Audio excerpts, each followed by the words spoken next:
All right, what's happening YouTube? So check it out. We got the White Rocket here and saying bye-bye to the bed. So we're going to put a flatbed on this thing.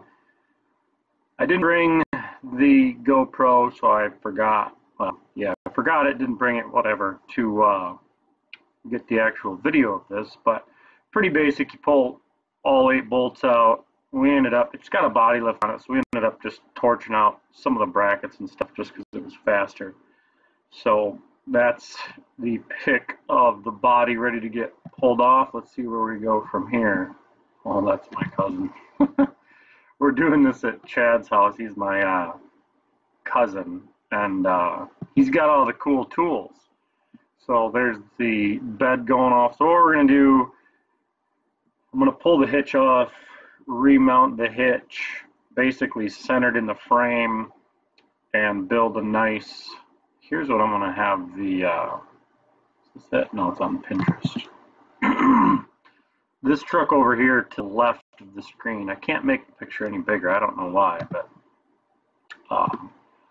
do something like that, but have the hitch, the Reese hitch centered in the frame there. So going to have sort of a V-taper like that. I'm not sure yet on the lights whether to go round or the like the oval style lights in there, but they'll be that basic groat style recessed in the back of it there. The truck that, or a flatbed that I found that I like some things on it are, and I'm going to do a wood deck. It's going to have steel rails and a wood deck. And I'm going to go wood just because it's going to be more, it's going to have more traction in it. So things won't slide as easy, I hope. That's the plan. And I don't know, for some reason I just like the looks of the wood.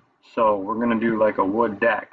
What I am going to do, you can see here on the corner of this, right behind the cab, I am going to make some of these like angle drop down tubes just because I think it looks cool, and it's also going to break up, you know, looking at the whole frame on everything there. And really the purpose of this is twofold. One, the box is just, it's all dented up and everything, and then two, it's just going to haul the bale mulcher a lot better, and we're just going to be able to utilize that truck a lot easier when we spread straw mulch with the bale mulcher. So that ought to work out really, really well. That's kind of the main reasons, and I guess the third reason is it's going to be like 0 degrees out for the next month, so might as well take a week and build a flatbed for the white truck. I am going to put like a headache rack on it as well. I'm not going to go above the cab though. We'll see how that is. So it's going to be, this is half design, build as we go, and the other half is, there is intention to it. So what other, those are really the only picks I like. The bumper is gone, it's already off, everything's going to change there. I'm going to just customize, build a bumper. I can't stand that look of a flatbed with a stock bumper and goofy taillights there. So let's go back to the pictures that I did take. Pulling the bed off with the tractor. This is a Bailey bandsaw, I think they call it. It's a Bailey style, but these things are just the cat's machow for cutting any kind of steel. You get a nice perfect straight cut, so that really helps when you're lining everything up. No Sawzall blades to replace. You just got a really nice, good, strong blade. And yeah, we made all our cuts on that bad boy there, so that works out awesome. One reason why I go up to his house for this fabricating shop. He's got the welder torch, bunch of scrap steel and everything. So here's really how we're doing it. The blocks, replacing the stock lift blocks that were, or the aftermarket 3-inch body lift blocks with these 4x3 square steel or rectangular steel tubing. So when we measured, we lifted the truck up and flexed it out. So both ways. We should have plenty of clearance between the tire being fully smushed up into the fender area without hitting the bottom of the bed. And the structural part of it that you see here, that's all 1x2.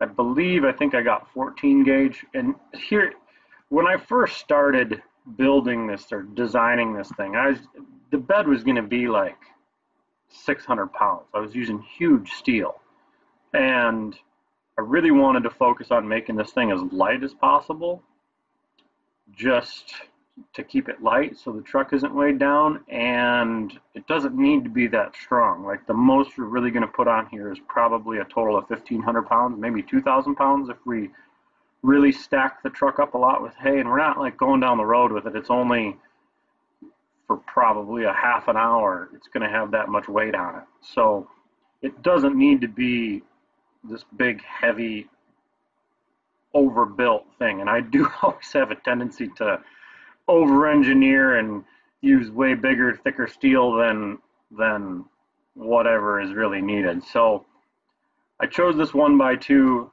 I figure it's a little stronger than 1x, and mostly just to get some extra height with it, to come up a little bit off of these 3x4s right here. And then it's 14 gauge, and I was going to go I think I was going to go 11 gauge, or I think 1/8 is the next larger after 11 gauge. I was going to go with something pretty thick and heavy, and then once I was adding up all the weight to it, I was like, holy cow, this is just a lot of weight, so we don't need to do that. And I went and looked at what was on the truck bed existing, and that material is probably like a 16 gauge. So the theory, the thought, whether it's wrong or right, it's what's happening, it's already halfway done, will increase the size of the steel by approximately 1 gauge larger, so 16 to 14. And I don't have a picture of it, but we've got this lateral here. We did do some perpendicular runs in between this large open space here, so we got some there.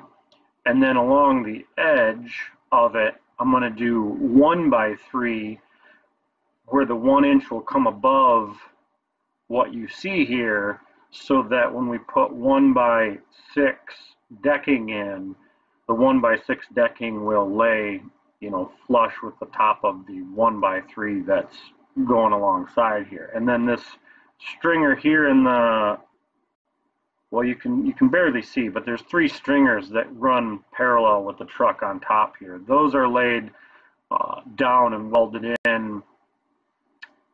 They're laid down and welded in so that the 1 inch is the height. And so you'll see those stringers on the top of the bed. I figured that was a good way to also make it light and strong.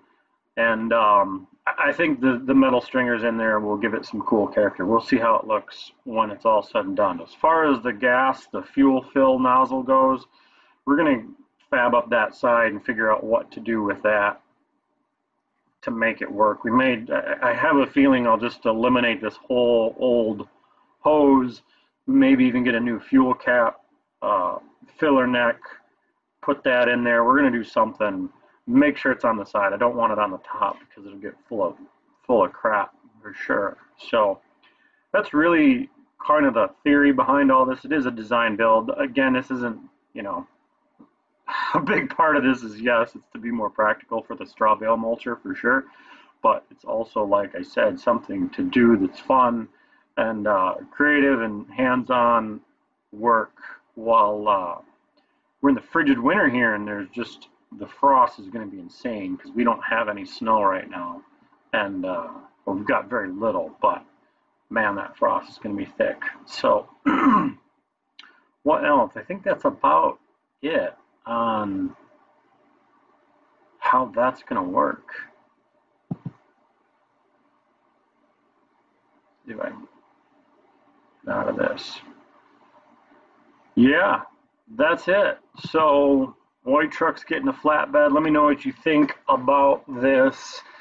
What would you do different? What should I add that I'm not thinking about?